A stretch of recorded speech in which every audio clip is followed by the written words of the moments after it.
students, we were discussing the chapter number 4, that is chemical bonding, and under the chapter we have discussed some Lewis structures. So let's have some more structures of phosphorus. We have discussed phosphorus, ठीक है। हमने आपको बताया था last video में कि जो expanded octet rule होता है, अगर मैं कहूँ PCl 5 एग्जिस्ट करता है, अगर ये एग्जिस्ट करता है, then how it will complete the octet complete नहीं करेगा। देखो, phosphorus having 5 chlorine atom around it, 5 chlorine atom around it, and each chlorine atom having 7 valence electrons,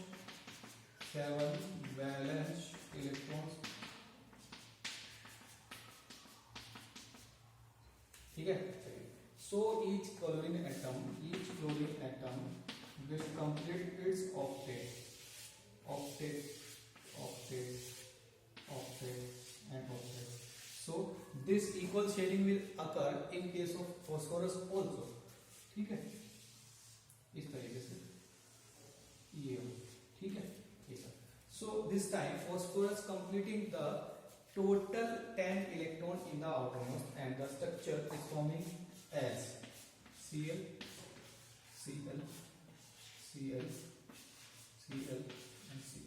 इस तरीके से यहाँ पर स्ट्रक्चर बना है, तो इसको बोला जाता है एक्सपेंडेड ऑक्टेट, ठीक है। Expanded octet rule. If I say SF4, which one? SF4, sulfur, phosphorus, chlorine and fluorine having 7 electrons. I am just showing single electron, ठीक है। SF4, sulfur SF4, it is SF6, ये गलत हो गया, SF4 तो belong SF6 होगा, ठीक है। चेक कर लेते हैं SF6 कैसे बनेगा।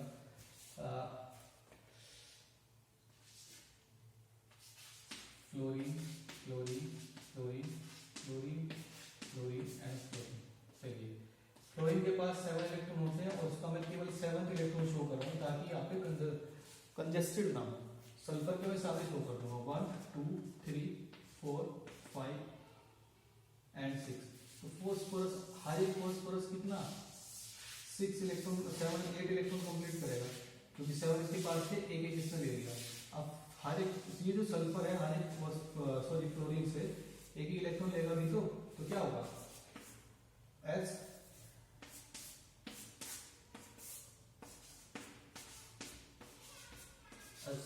और यहाँ पर सल्फर कंप्लीटिंग इट्स 12 इलेक्ट्रॉन, भैया यहाँ पर 12 इलेक्ट्रॉन कंप्लीट कर रहा है, यहाँ फॉस्फोरस 10 इलेक्ट्रॉन कर रहा था। Beyond the limit of octet, the atoms sharing their electrons, ठीक है। चलिए, ये हुआ।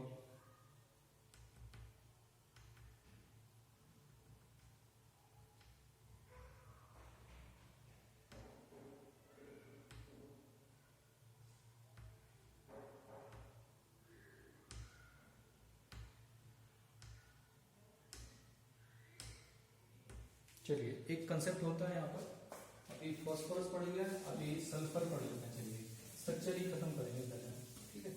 अभी हम स्ट्रक्चर ही खत्म करेंगे, तो स्ट्रक्चर पढ़ते हैं। इस बार पढ़ते हैं सल्फर के structure, oxo acid of sulphur, ठीक है, oxo acid of sulphur. So let's have the structure of SO2 sulphur, oxygen 6 electron of oxygen and 6 electron of sulphur. So octet, ठीक है, and sulphur will have 10 electron, so SO2। इसको एक तरीके से और भी बना सकते हैं, अगर आपको इसको ऑक्टेट कंप्लीट नहीं कराना है तो ऑक्सीजन को जस्ट प्रोवाइड करा दो, SO2 वैसे भी बन सकता है, ये कोऑर्डिनेट बॉन्ड बनेगा यहाँ पर SO2, ठीक है। चलिए, नेक्स्ट वन इज SO3, इसका भी स्ट्रक्चर एक बार देख लेते हैं। SO3, ठीक है। 6 एंड 6 और ये भी भैया 6। चलिए octet of oxygen, octet of oxygen, octet of sulphur, octet of sulphur एक से ही हो गया कंप्लीट, ठीक है। तो इसको केवल हमने डोनेट किया, बाकी तो क्या हुआ SO3, ठीक है। SO3 इस टाइप से बन सकता है, ठीक है। चलिए नेक्स्ट चेक करते हैं। Next one is that is H2SO4, H2SO3 करते हैं पहले, सल्फ्यूरस एसिड करते हैं। H2SO3, H2SO3 sulphurous acid, it is called sulphurous acid. चलिए least S oxygen, oxygen, oxygen and hydrogen, hydrogen, single electron of hydrogen, ठीक है। इसको 4, ठीक है। तो hydrogen completed, hydrogen completed duplet, oxygen octet, oxygen octet और ऑक्सीजन ऑक्टेट। सल्फर के पास 6 एंड 2 जस्ट, ठीक है। 12 भी कर सकता है, सिंपल सी बात है, ठीक है। अगर मैं यहाँ पर केवल एक बात ध्यान रखना, अगर ये इलेक्ट्रॉन शेयर्ड है ऑक्सीजन के, तो यहाँ पर 12 इलेक्ट्रॉन कंप्लीट कर लेगा सल्फर, ठीक है। तो इट इज H2SO3, अभी ये बना है, इसका दूसरा क्या बनेगा, यहाँ डबल बॉन्ड आ जाएगा according to the beyond octet rule, ठीक है। चलिए H2SO3, next one is H2SO4, ठीक है। चेक करते हैं H2SO4, that is sulphuric acid. What is H2SO4, ठीक है, सल्फ्यूरिक एसिड, जो आप बहुत ज्यादा यूज करते हैं केमिकल रिएक्शंस में, ठीक है। तो सल्फर, अरे H2SO3 का ना, हाँ H2SO4 इस बार है। तो hydrogen and hydrogen single 6 electron, 6 electron single, 6 electron,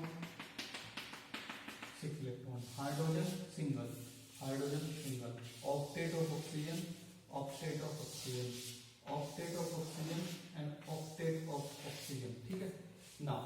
sulphur फिर से यहाँ 2 बार करेगा, या तो सल्फर का ऑक्टेट कंप्लीट करा ले, 6 इसके पास है, 2 यहाँ से कराते हैं और वही मैं यहाँ करूंगा, ठीक है।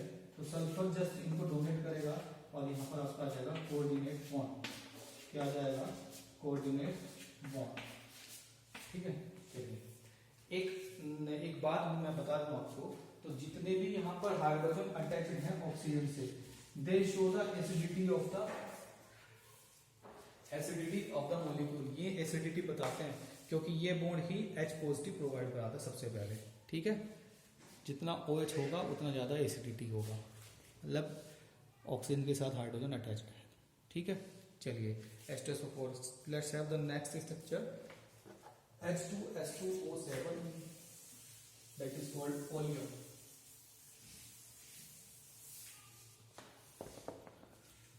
It is called oleum.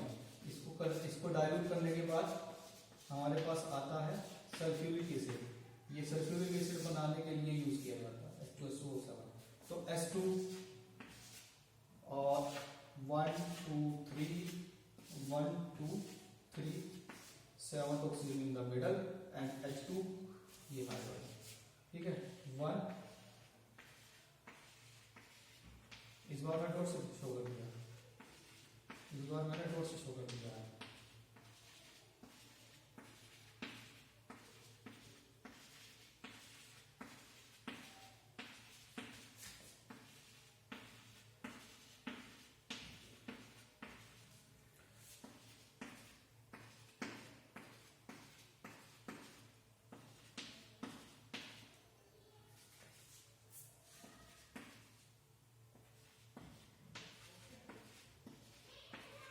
इस बार मैंने डॉट से शो कर दिए सारे इलेक्ट्रॉन, ठीक है। चलिए तो hydrogen deplete, hydrogen again deplete, oxygen octet, oxygen octet, oxygen octet, oxygen octet, oxygen octet, oxygen octet, ठीक है।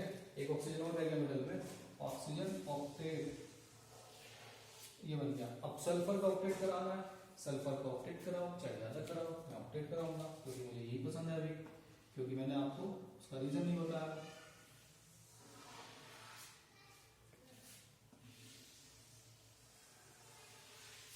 ये ठीक है।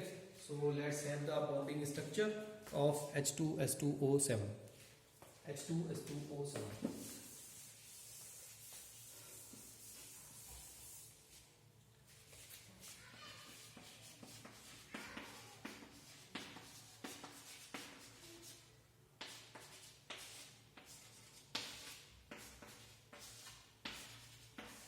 हर एक ऑक्सीजन के पास जितने भी इलेक्ट्रॉन बचे हैं आप उसको शो कर देना। This will be the bonded structure of H2S2O7, ठीक है बेटा।